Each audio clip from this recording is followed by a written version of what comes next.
Hello everyone, welcome back to our YouTube channel. I hope you are enjoying the videos. For more insight on HR practices and real corporate world exposure, please subscribe to our channel, like the video and do share it with others. Also, please press the bell icon to never miss an update from HR Success Talk. Thanks a lot. Enjoy this video. Hello everyone. Today we are going to learn about one of the most commonly used and most important feature of MS Excel, that is pivot tables. So as you all know, today most of the data that is being maintained is in an electronic format, and due to large volume of data size, it gets very cumbersome to analyze this data. So taking an example of some employee database, which I have presented, we have employee names, their joining date, the gender, department, salary, perks, location, and rating. So if one wants to analyze this data, it gets very cumbersome. However, using the pivot tables, it gets very easy to analyze the data. So we are going to learn how to create pivot tables from a basic level. So first of all, for creating the pivot table, it needs to be ensured that all the data which we want to, for which the pivot table is required to be generated, have headers. So if you'll see, there is name, joining date, gender, department, and so on. If any of the headers is missing, then the pivot table won't be able to be generated. Secondly, for generation of pivot table, it is very important to select the data first. Most of us, while generating pivot tables, we do not select the data. While it can be generated without selecting the data, taking an example, if I select the data, click on insert and click on pivot table, the data would be automatically selected. If you'll see in select table or range, it is presenting as data B2 to J838. But there are chances that there is a gap, there may be some gaps between the data. So if we create the pivot table without selecting the complete data, if you'll see here, it will just select the data up to the last row, that is J60, without the break, due to which our analysis may be incorrect. So as a safety perspective, it is very important to select the data first. So once you have selected the data, you can click on insert, then click on pivot table. Here, if you'll see, the first option would be select a data table or range. You have selected the table or range, that is JB2 to J838. Then the next option, it asks for whether you want to create the pivot table in a new worksheet or existing worksheet. So if we select new worksheet and click on OK, the pivot table would be created on a new worksheet. Now, if you see in the pivot table at the right side, you would be able to see pivot table fields. All the headers that are available on the table, on the data table which you were using, would be available in the pivot table fields. Now, you can use this pivot table fields to drag and drop into filters, columns, rows, and values. Before moving forward, in case you are not able to see this pivot table fields, you can click on Analyze, and there is an option of pivot field list. If you click on field list, this option would be disabled, and if you click on field list again, it would be enabled. So in case you're not able to see the pivot table fields in your window MS Excel, just click on field list. Now coming to pivot table fields, if you'll see the format in which this table and this pivot table fields option is visible, it may differ from laptop for you or with me. It is just due to the view option. If you say there are around 5 views that can be used to see the data, depending on your ease of reference. So if I select different options, it can be presented in different formats. It's your call how you want to present the data, whichever is more easy for you. So I've just selected the second option. Now, you can either click on checkbox to enable the data to be moved to rows, filters, columns, or values, or you can drag and drop. So if I select any data which is having values like salary, it would be dropped into values column, values table automatically. If I select something with a string reference like name, it would be put up in rows. So MS Excel directly analyzes which data should be went to which field on its own logical basis.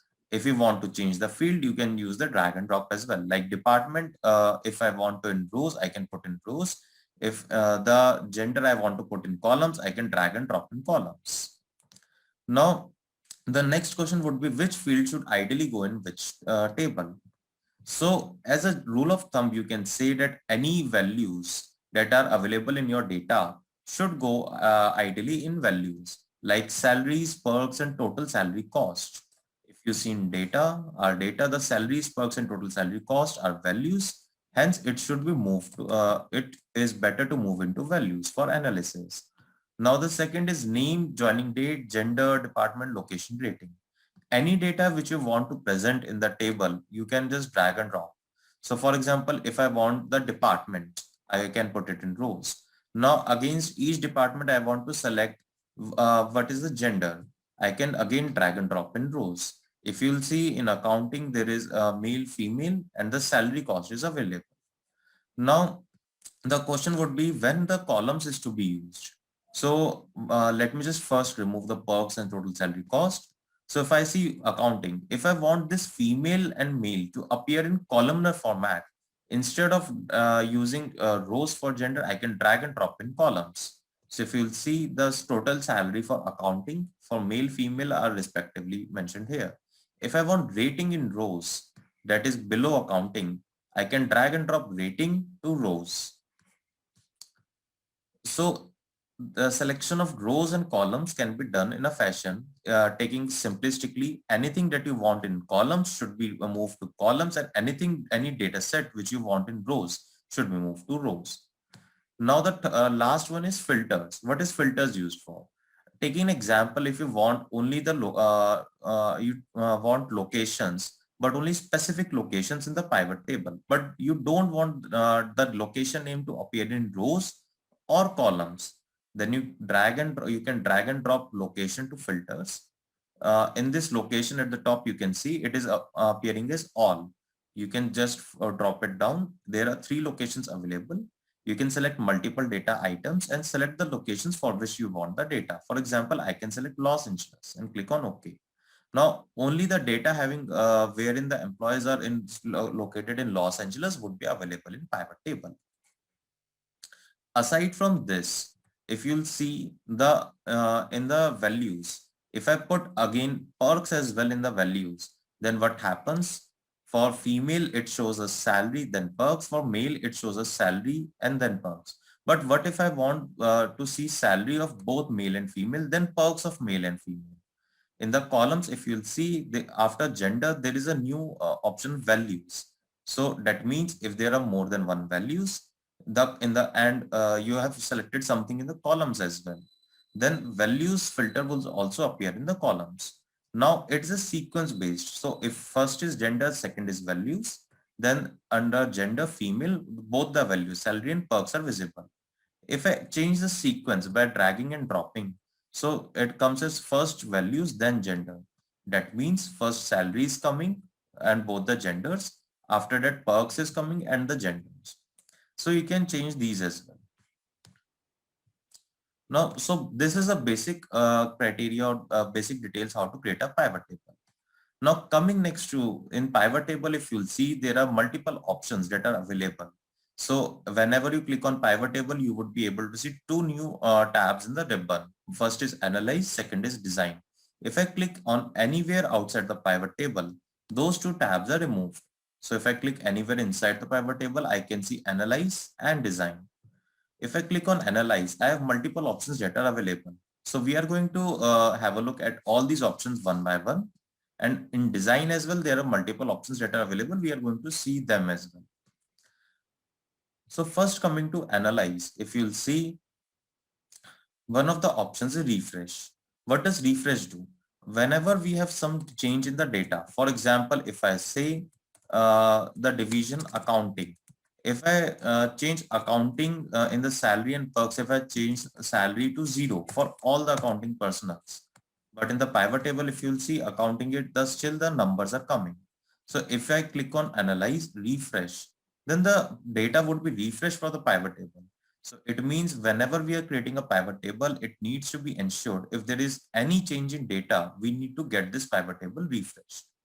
Also, if you have multiple pivot tables in the same Excel, you can select below refresh, there is a drop down. You can click on refresh all. That means if there are multiple pivot tables and you click on refresh all, then all the pivot tables in the workbook would get refreshed. Let me just undo the data.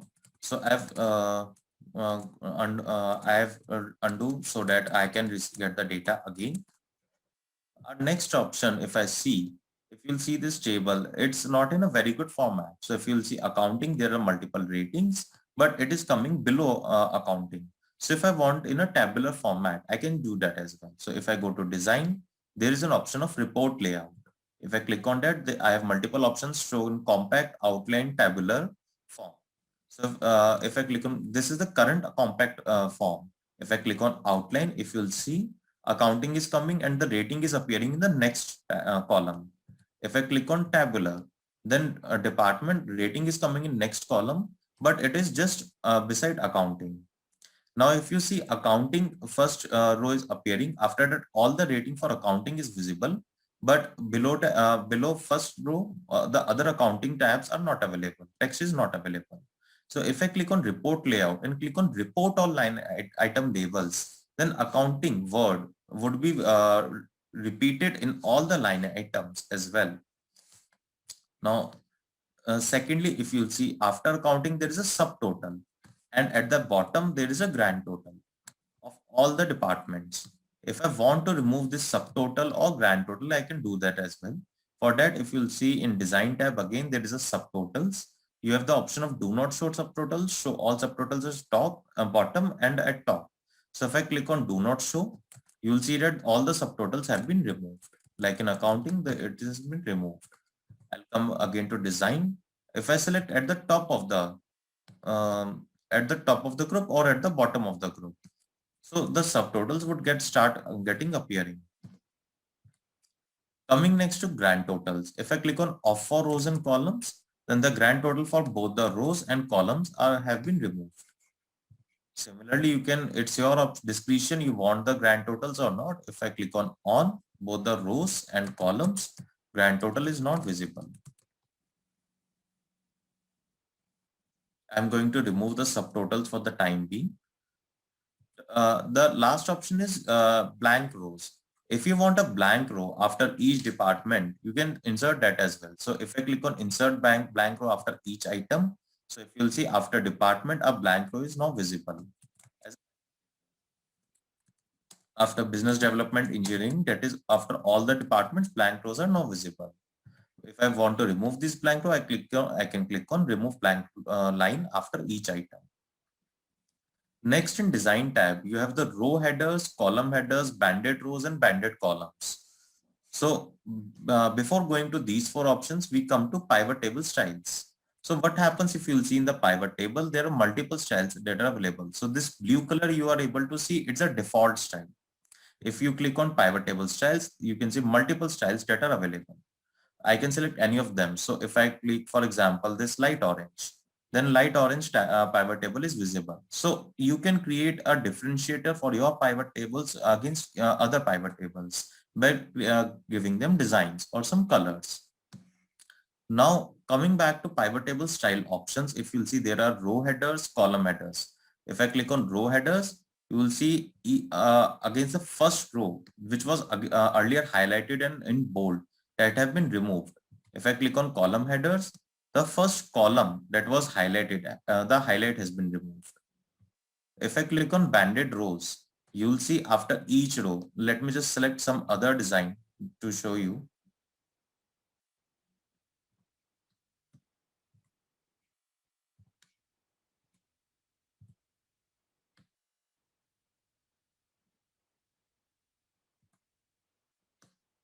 Yeah. If you see in this design, if I click on banded rows, after each row, so there is a sequence. First row light color, second row dark color, third row light color, then fourth row dark color.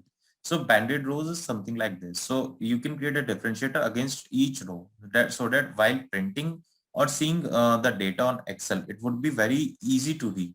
Last is the banded columns. So again, it works on the similar concept. First column, second column dark color, third column light color, fourth column dark color in a sequence. Let me just choose some design which would be easy to read. Yeah, so these were the design tabs that were available for pivot tables. Now coming back to analyze. So before we move forward, if you see, there is a very common query of everyone that whenever we use the values, anything, any data and values, it is generally appearing as sum of salary. So if you see sum of salary for female and male, it is appearing. But if I don't want salary, what to do in that case? So in that case, I can just click either on the column, right click here. There's an option pivot table fields, values field settings, sorry. I can click here and a pop box would appear showing custom name, sum of salary, summarize values field by sum count average. So it's my choice. If I don't want a sum of salary, I can select average and it will show the average of salary. Now again regarding the header as well, if I want to change the header, like it is appearing as average of salary, I just want to insert a salary. I can just type salary and press enter. Now, one common question here is that whenever we type salary, many a times an error message is popped up that salary is already been used. Like if I type salary and it shows pivot table field name already exists. So the reason for that is that in the data, you have already used salary as a pivot table field. So to avoid that issue, we can just type the text that we want. And if that text have already been used in the data field, we can just use a space. Like in here, I have typed salary and then I have pressed space. If I press enter, then salary is available. Now this is the average salary of the employees. Aside from this, if you go to value field settings, there's another option of number format. So number format is basically the format in which the data is going to be appearing. So if I click on accounting and show decimal places and click on OK, again OK. So the format can also be changed. The next option, if I go to value field settings, I also have the option to do a calculation or do a show a percentage of these data fields. So if I see salary, I just, instead of seeing the absolute numbers, I want to see the percentage of salary. So I have the in show value as, in the option show value as, I have the option to see percentage of grand total, row total, column total, parent row. There are multiple options. So if I select percentage of column total, so it will show me the percentage of salary as compared to the total column. So if it is 100%, so on the department level basis, it shows me the percentage, right? If I can change it to percentage of, if I don't want percentage of column total, if I want percentage of parent row, I click on OK. So if it will show me the percentage of parent row, right? So there are multiple options that I can select. There are multiple permutation combinations which you can use to present your data in a clear format. Also, aside from this, if you want both the percentage as well as you want the numbers, then in that case, you can drag and drop salary twice in values. So if you'll see, I already have a salary with percentage. I drag and drop salary to values again. So I have a sum of salary now, and I have a average of salary in percentage format. If I go again to value field settings, I select sum. Now if you'll see here in the accounting, you can see the percentage of salary for females. It is appearing on the basis of total percentage of the row or column basis the value field setting that you have selected. Also, to open the value field settings, instead of right clicking here, you can also go to values, open the option drop down. You will see here value field settings. You can go from here as well and select the respective summarize value by or show value as. So that's all about the basic about pivot tables and how to create the design of pivot tables. If you regarding the design field, so we have discussed all the details for how to design your pivot tables, subtotals, grand totals, how to present the pivot table in tabular format, compact format, and so on, and how to change the value field settings. uh, let's meet again later for the other options in regard to analyze. We have a lot of options in pivot tables regarding to analyze and pivot table fields, pivot field settings. Thank you. Have a nice day.